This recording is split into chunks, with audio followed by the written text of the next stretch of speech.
Naoma wanted a bow in her hair and she looked so cute. And then Nico said, I want one. You guys look so cute. You ready to go to school? Yeah, what does my hair look like? Well, it doesn't have a bow anymore. What does it look like? It looks fine. Do you want to wear a bow or no bow? What does it look like? It looks like Naoma. My hair? No, when you have the bow in. It just looks like you. No, my hair. Your hair looks good. Do you want to wear it like that? I just want to wear it like you. Okay. We're home from preschool. Are you happy? Did you have chocolate? No. Oh, why are we sad? You guys, I have to tell you the funniest thing. I was driving to Studio 5 yesterday to do that interview, and something on the bottom of the car was just going, and I was like, oh my gosh, what is that? What is that? And I was like, oh my gosh, I gotta pull over. And I look underneath the car. Let me just grab this for everybody to see. It's not every day that your car falls apart while you're driving it. Yeah, it was just part of the, bottom of the car. It's no big deal. Anyway, I'm driving a POS right now. But we're going to go watch Studio 5. Watch me fumble over my words. But I'm happy to represent all the gritty mamas out there. Where is it? Right there. So, hey, will you let her out, buddy? Open the door for her. He's not going to do it. But it wasn't my best interview. I've had better ones. I'll be sure to attach it, link it. But she was so brave to talk about It was interrupted by breaking news. and she showed details. And she Once again, and she got a lot I'm always being silenced over here. What the heck? of a negligent parent. I want you guys to see Treyu. How he's limping. Watch this. Look. Oh, it's so sore. He can't move.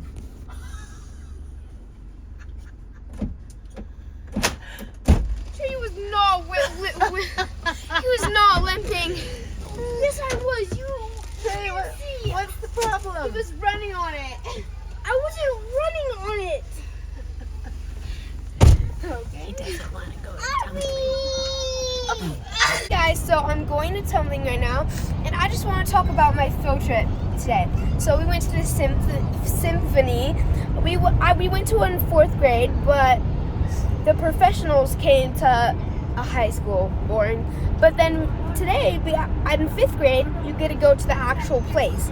So the Utah State Symphony, and it's so sick. There's this, it's all made out of gold, like all the seats are made out of gold, and all the, just so cool. The chandeliers are just so pretty, like made out of real gold and real diamonds. And so it was super good. Like I had a lot of emotions during it. Like some was like rock, and some was like what is it called? Like beautiful. And then also this little girl who was 11. She like I guess she try out to be like the one who's like, okay. So this 11-year-old girl was walking up to the symphony, and she was like talking. She's like, hey guys, welcome to the Bravo Hall Symphony. And then they call this series called Bravo. And so every time she would say, hey Bravo, and Bravo would just be like a little series on the big screen, and she would like say funny things and everybody would laugh and everything. And so yeah, it was super fun. The music was amazing. The stands like float up like Taylor Swift's concert and stuff. It was so insane. But I want to know how you try out for that thing, because I think I would be good talking in front of all the 5th graders and everything. So yeah, that was my day today, and right now I'm going to tumbling. Woo! Hello, everyone. I'm sitting here in the parking lot of Olympus Gymnastics. Took kids to other activities today. I let Treyu stay home. He's usually a really good sport, and he did hurt it. He just was being very dramatic about it to let me know. India, of course, was like, he was running at recess. I'm like, I'm sure. But everybody's had their one day where they don't have to go, and his was today. Ari's was when he bonked his head. Doesn't it look so good? I'll show you guys a close-up. And then India went to her new middle school's orientation. So they've all had their time. Treyu decided that his foot injury was bad enough. But Tuesdays are always crazy. I gotta go now and check out Nico and his tumbling class, and then take them all home and throw dinner down their throats. And then I have harmony tonight. It's always something to look forward to. But I did want to get on here really fast. I've been posting a lot on my Instagram about something that I have never been aware of, nor had heard of.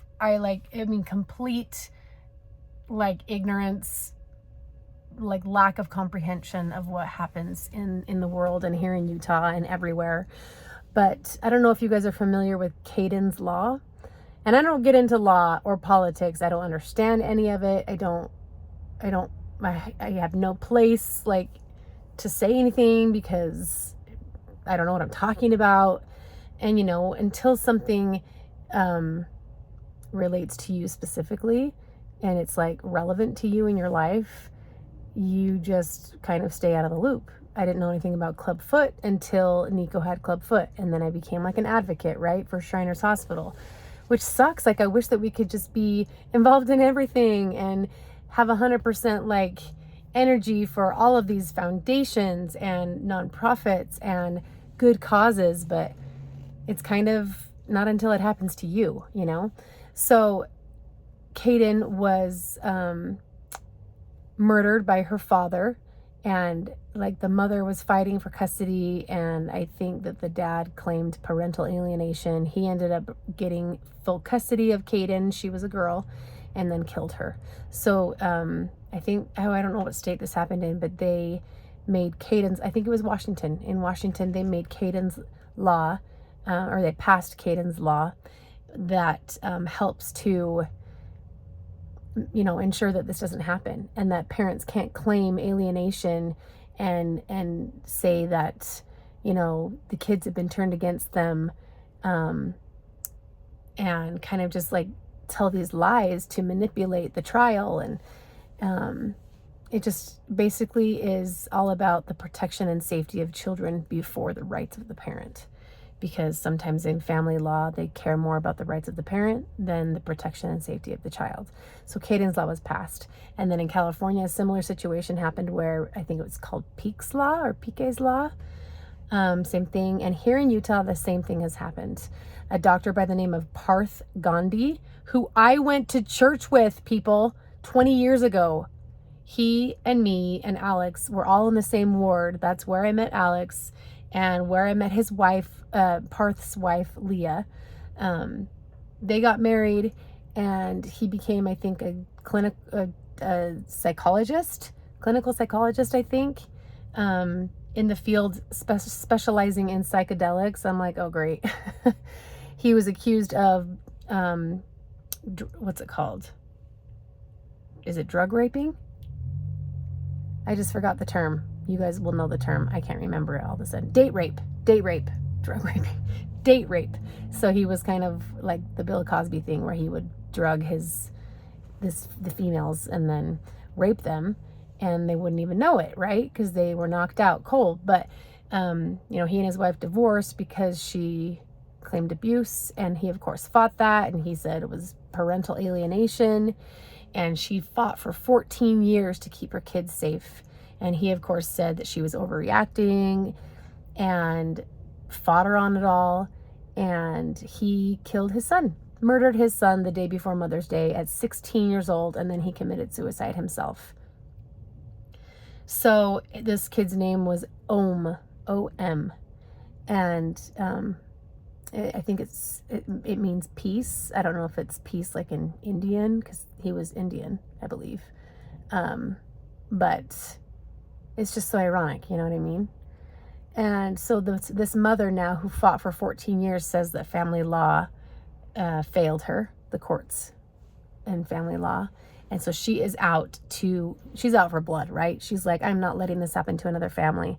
So it's called, the bill is like number 272, HB 272, and it's going to be called Ohm's Law in honor of her son.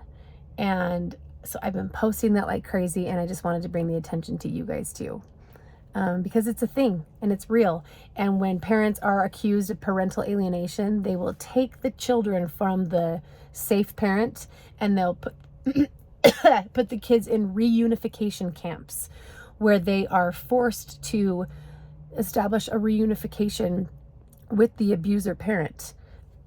And they are taken away from the safe parent for 90 days solely with the abusive parent, where they try to brainwash basically and tell you, you know, that these kids are brainwashed by their safe parent, and that the abusive parent has every right and it's in the best interest of the child. Like, I was like horrified, and it's all in the lines of child trafficking. I mean, it's all about money, right? It's always about money. So I don't mean to get all up in your face about like laws and politics and things that are going on, but when it hits close to home and things like this have happened to my friends, because Leo was my friend from the ward, and it was her husband that did this. And you know, I'm dealing with family law things myself, and so it's something I want to get involved in and be a part of, you know, is helping to protect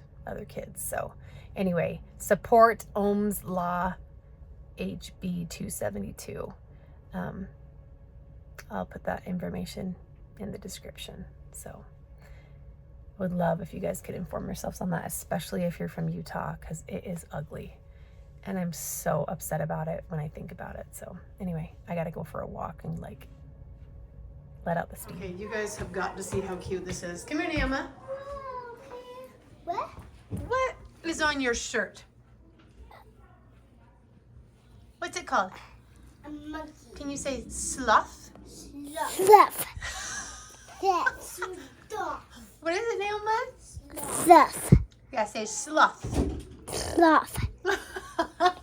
Can you say sloth? Sloth. Yeah. Can you say sloth? Sloth. Sloth. Mm-hmm. Keep going. Sloth. Oh, good job.